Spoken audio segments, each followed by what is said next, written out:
In the year 2021, one man decided to do the unthinkable.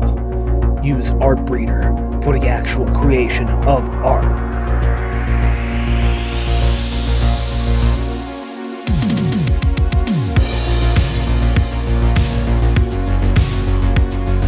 Alright guys, welcome to It Came from Artbreeder, the only series on the internet that actually uses Artbreeder for art. So essentially, if you haven't seen this series before, I did one not too long ago. What we do is we make a random image out of Artbreeder's advanced AI and reinterpret it as something, usually some kind of creature. Let's get started. So let's see. Furries. You know, I had a conversation with my family the other day where they wanted me to draw furry for money. I'm not even kidding. No. Alright, let's just go with general, because general gives us the best results of insanity. Alright, I like clicking random, 3 parents, because why not? I like this one. I don't know what that is, but we're going to increase that. A little less of that blue. We're going for a hotter color palette. Increase the chaos a bit. And then let's see, we can refresh these images. And alright, we already got some cool stuff going on here. I like this. This is pretty cool. Actually, this one right here, this disaster, I think we're gonna work with that one.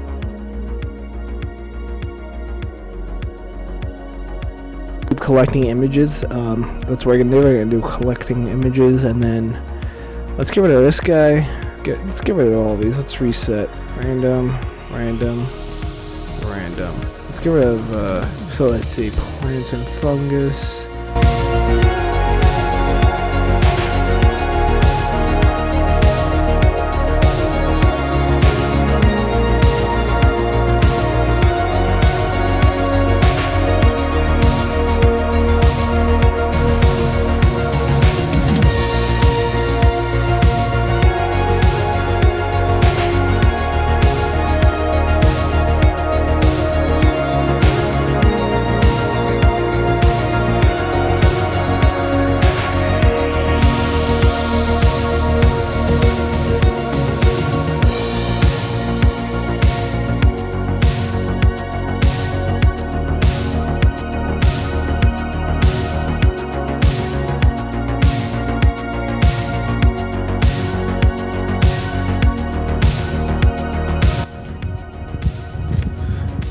Okay guys, so I wanted to go in here and do the voiceover part on camera. I don't know guys, let me know if you like this format. So this piece in particular, I saw something really just kind of abstract but kind of gross. Lots of organic matter, lots of like body parts, lots of weird stuff in there. Definitely wanted to keep that color palette hot when I got to the color palette, but before that, the line work, I just saw a mashup of all kinds of disgusting organic matter, right? Which is good when you're specializing in like horror creature design. But yeah, so that's kind of the idea I went for here. It's just sort of like a mishmash of like body parts and organic matter.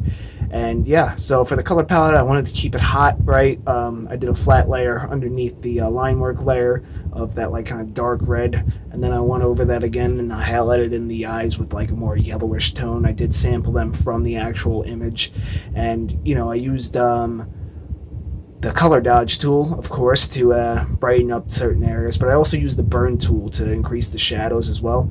And you'll notice at the end here, I kind of go around the entire outline on a layer on top. I don't know if I invented this technique or it's probably done by other people, but I came to this conclusion of how to create sort of like a haze if you have something with a backlight. So what you do is you take the soft brush, you pick a particular color, usually a warm color, right? Because most hazes come from bright lights, you know, and bright lights, hot colors. You go around the outline, you know, thicker in the areas that are, you know, closer to the light source and a little bit thinner further away, right? So you go around that with the soft round brush, right? And then what you do is you run it through a really big Gaussian blur, and then you lower the opacity of it just enough where you can almost kind of see it and creates this haze effect. But then you go in there with the eraser too, but you kind of do it like a half opaque eraser, like with a little flow, and then it kind of creates a bit of a haze effect. So that's John's quick tip for today's video. Alright, so let's get back into the next one.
Okay guys, for this last one, I came up with an interesting idea. So, I've been learning how to animate recently, so I figured why don't we try to animate this last one?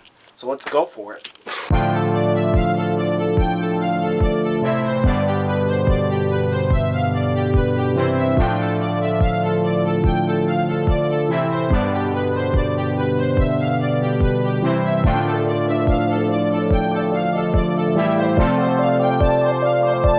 Hey, it's time for a narration. How y'all doing? This is my disembodied voice interrupting the time-lapse.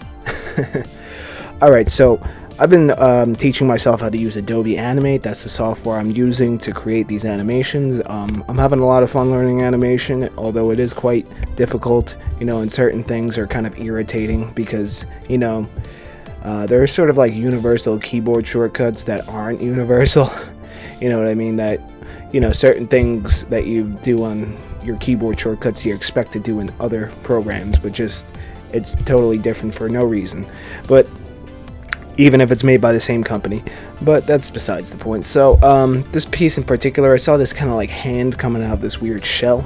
The little bit on the bottom I had a hard time interpreting, so I created that like weird just legs and eyes creature, and I decided to try to make sort of a walk cycle here.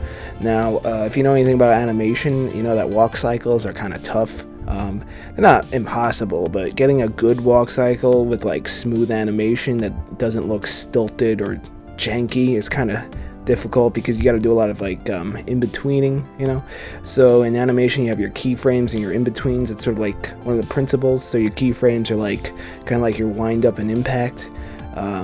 So like say a character throws a punch, right? You would have this point where their arm goes back to wind up for the punch, and you have this part that where the punch lands, which would be another keyframe, which would be the impact. But all the frames in between are called your in-betweens, right? So that's bare bones basic animation lesson for you today. That's about all I know, really. But I'm having a lot of fun with it, and this creature is pretty fun to animate. It's pretty fun to interpret. I gave this like kind of weird shell thing too, because that's kind of what it looked like to me. Let me know what you guys think of this video. I might turn this into a series. I mean, I guess I kind of did already because my original Artbreeder video. But I want to start adding more polish and improvement to my videos. I want to try to keep elevating the quality. Like, I hope you noticed in the sheer amount of editing and motion graphics and all that other stuff I'm trying to put in here. But yeah, anyway guys, I just want to say thank you for watching this video. If you like what you saw, please like, comment, and subscribe. That helps me out a lot, especially that subscribing and liking part, and comments. It all helps me. It all helps. Even dislikes help. Engagement is engagement. Please don't dislike this video. Come back tomorrow. It's gonna have like 100 dislikes. Yeah, check me out on Patreon and check out my website where you can purchase physical artwork, among other things, and you can read my comic for free on my website. And yeah, make sure you follow me on Instagram too, because I'm pretty active over there. Anyway guys, thanks for watching. I'll see you next time. Here's the slideshow.